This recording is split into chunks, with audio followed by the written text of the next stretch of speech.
کہ یہ board of peace میں پاکستان کیوں گیا، سعودی عرب کیوں گیا، ترکی کیوں گیا. یہ ان ملکوں کا میں نام لیا ہے، اوروں کا نہیں لیا، جو کسی ابراہیم اکارڈز میں نہیں گئے، جو فلسطین کے مسئلے کو سپورٹ کرتے رہے ہیں، اور ان کی پالیسی کا مرکز رہا ہے کہ فلسطین کی ریاست مورد وجود میں آئے جس کا دارالخلافہ بیت المقدس ہو. تو یہ سوچنے کی ضرورت ہے. باقی کی کیا وجہ تھی، کون آیا، اس کا میں جواب دوں گا. وجہ بڑی سمپل تھی کہ جس بے دردی سے 2 سال سے جینوسائیڈ ہو رہا تھا یا غزہ میں، کس نے کیا بگاڑ لیا، کیا بگاڑ لیا اسرائیل کا یا امریکہ یا اس نے ترکی نے یا سعودی عرب نے. باقی وہ چھوڑ ہی دیں، نہیں کچھ کر سکے. اس لیے نہیں کہ نہیں چاہتے تھے، کر کچھ نہیں سکے. بہت بڑا المیہ ہے یہ. تو اسلامی دنیا کو سوچنا پڑے گا کہ یہ ایسا کیوں انہوں نے ہونے دیا، لیکن ہو گیا. اب ایک راستہ تو یہ تھا کہ مارتے جائیں، اور ہم کہیں جی ان پرنسپل تو یہ معاملہ سیکورٹی کونسل کرے گی، کیونکہ وہ انٹرنیشنل لا کے مطابق ہے. تو سیکورٹی کونسل تو زیرو ہو گئی تھی امریکن ویٹو کی وجہ سے. تو اب پہلے آپ نے پھر یہ بھی سوال پوچھ لیا کہ اسد تو نہیں ہوا، تو اب کیا وجہ ہے کہ ٹرمپ صاحب کی پالیسی مختلف ہو؟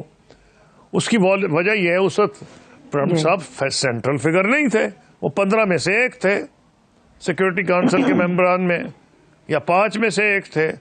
آج وہ کرتا دھرتا ہے، ہر چیز ان کے ارد گرد گھوم رہی ہے. تو ایک تو بڑا جوہری فرق ہے ان کی جو پرسنالٹی میں، یہ ہے کہ ان کو خود وہ مرکز رہنا چاہتے ہیں، اس میں ان کی مرکزیت ہے. تو پالیسی جو ہے وہ تو اب دیکھتے ہیں نا کیا بنتی. اب آ جائے پالیسی کی طرف. جب ان 3 ملکوں نے یہ کہا، اور نے کہا، انڈونیزیا نے کہا، میرا خیال کوئی ایسا ملک نہیں جس نے نہیں کہا، جو بورڈ آف پیس میں گئے مسلمان ملک، کہ جی ہم جب تک یہ اسرائیل میں ظلم نہیں ختم کرے گا، وہاں ہیومینیٹیرین ایڈ نہیں جانے دے گا، اور فلسطین کی ریاست ایک نظر نہ آئے کہ الٹیمیٹلی بنے گی اس پروسیس کے اینڈ میں، تو ہم تو اس میں شامل نہیں ہوں گے. تو پھر شامل کیوں ہوں گے ابھی سارے؟ تو شامل اس لیے ہوئے ہیں کہ انہوں نے یہ دیکھ لیا کہ انٹرنیشنل لا کے مطابق سیکورٹی کونسل فیل ہو چکی ہے، کچھ نہیں کر سکتی. تو کون سکتا ہے؟ صرف امریکہ. اسرائیل پہ کون انفلوئنس کر سکتا ہے؟ صرف امریکہ. اس پہ مجھے دلائل دینے کی ضرورت نہیں ہے. تو اگر امریکہ ہی اسرائیل کو روک سکتا، اور روک ہی کوئی نہیں سکتا، وہ واحد نیوکلیئر پاور ہے اس علاقے میں، تو پھر امریکہ کا ہی سہارا لیا گیا کہ بھئی امریکہ اپنے مفادات کو دیکھ لے. اور اپنے مفادات کیا ہیں اس کے؟ کہ اس علاقے میں امریکہ چودھری رہے، نمبر 1. نمبر 2، یہ جو اس کے حلیف ہیں سعودی عرب، یو اے ای، بحرین، قطر، گلف کے ممالک، اور اس کے نیٹو الائز تھے اور ہیں ابھی تک. جب تک امریکہ نے نیٹو کو خیر بات نہیں کہا، پتہ نہیں کہے گا یا نہیں. تو ترکی ایک بہت بڑی ملٹری پاور ہے، ایک فارمر امپیریل پاور ہے. وہ سارے علاقے کا جو ہے جن کا آپ ذکر کر رہی ہیں اس کی سلطنت کا حصہ تھے، سوائے ایران کے، جب باقی سب سلطنت عثمانیہ کا حصہ تھے. تو اگر ترکی جیسا ملک اور پاکستان جیسے ملک کمپیل ہو گئے ہیں، تو اس لیے ہوئے ہیں کہ وہ سمجھتے ہیں اگر فلسطین کی ریاست کا کوئی نقشہ آنا ہے بالآخر، تو وہ تبھی ہوگا نا اگر زمین رہے گی. کسی کے دماغ میں تو نہیں کسی نے فلسطین کی ریاست بنا دینی. زمین ختم ہو رہی تھی. اسرائیل نے کہہ دیا تھا میں ویسٹ بینک پہ بھی قبضہ کر لوں گا. آپ کو صرف یادداشت تازی کر رہا ہوں. اگر رہا ہی کچھ نہیں، اسرائیل کے پاس ہے غزہ، ویسٹ بینک وہ کہتا ہے میں قبضہ کر لوں گا. ایران، امریکہ جو ہے اس نے منہ پھیر لیا ہے، اس کو اجازت دے رہا ہے تم جیروسلم میں کیپٹل بھی بنا لو. کس نے کیا بگاڑ لیا؟ اس نے جا کے بنا تو لیا جیروسلم میں کیپٹل. تو اس ساری چیز کو مد نظر رکھتے ہوئے یہ سوچا گیا کہ بھائی چلو یہ کوئی انٹرنیشنل لا کے مطابق میں تو اس کو صحیح نہیں سمجھتا، لیکن اب بن جو گیا ہے فلسطینیوں کی جان بچانی ہے، اور الٹیمیٹلی کوشش کرنی ہے کہ اس علاقے میں فلسطین کی ریاست بن جائے. تو اور رستہ نہیں آ رہا تو اسی رستے کو اختیار کر لیا جائے. نقصان کیا ہے؟ اگر نہیں ہوگا نکل آئیں گے باہر. تو اس میں کوئی نقصان نہیں ہے. لیکن قصوری صاحب اس میں اگر ہم دیکھیں ظاہر سی بات ہے کہ امریکہ اور اسرائیل تو اپنے مفاد کو عزیز جان رہا ہے، لیکن جتنے بھی کنٹریز ہیں وہ بحیثیت مجبوری بھی اگر اس میں شامل ہوئے ہیں تو کوئی نہ کوئی اپنا مفاد تو گردان رہے ہوں گے. پاکستان کی جو موجودہ کنڈیشن ہے پولیٹیکلی میں کہوں یا انٹرنیشنلی کہوں، اس میں آپ کو لگتا ہے کہ کسی سطح پر یہ چیز قومی مفاد کے ہم آہنگ ہو پائے گی پاکستان کے؟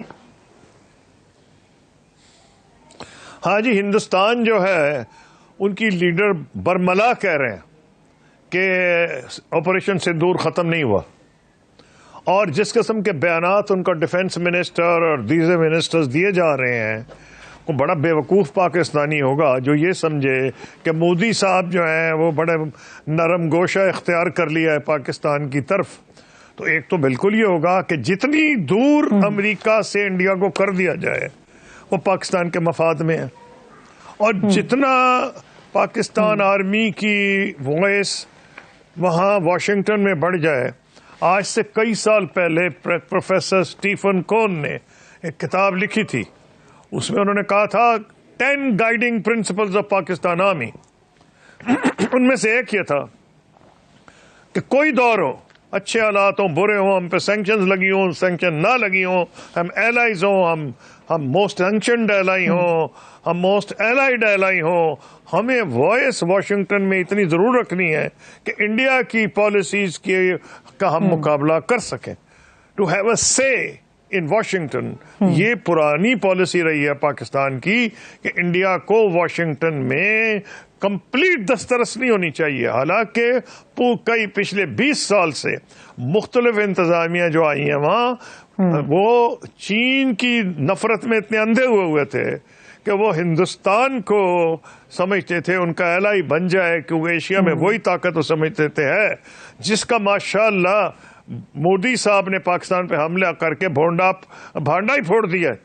ان کی اصلی طاقت سامنے آ گئی ہے کہ وہ کیا چین کا مقابلہ کرے گا، وہ تو پاکستان سے مقابلہ کر لے تو ٹھیک ہے. تو یہ ساری چیزیں پاکستان کے منصوبہ سازوں کے دماغ میں ہوں گی. میں ایز فارمر فارن منسٹر تجزیہ کر رہا ہوں، میرے پاس انفارمیشن نہیں ہے. یہی دلائل ہوں گے نا، اور کیا ہوں گے؟ یہ تو نہیں ہے کہ اسرائیل کے دوست بن گئے ہیں. ہاں، امریکہ سے تعلقات اچھے رکھنے، جتنا انڈیا دور ہو جائے، جو میرے خیال میں زیادہ دیر دور نہیں رہے گا. میرا خیال ہے امریکہ کو انڈیا کسی کے ایک پاورفل لابی ہے واشنگٹن میں جو چاہتی ہے کہ چین سے جو ہماری دشمنی ہے یا جو مخالفت ہے جاری رہے اور انڈیا ہمارا حلیف بن جائے. لیکن پریزیڈنٹ ٹرمپ کے 3 سال دور میں لگ ہی رہا ہے مختلف وجوہات کی بنیاد پر، جس کے لیے آج ٹائم نہیں ہے. اگر آپ پوچھیں گے تو کسی اور دن پروگرام کر لیں کہ آج پاکستان کی وائس واشنگٹن میں ہے. تو اگر ان کو اسٹریٹ اوے کورا جواب دے دیتے تو انڈیا پھر وہاں دھمکتا. تو میں تو یہ سوچ رہا ہوں کہ یہی چیزیں ہوئی ہوں گی، اور کیا ہوئی ہوں گی.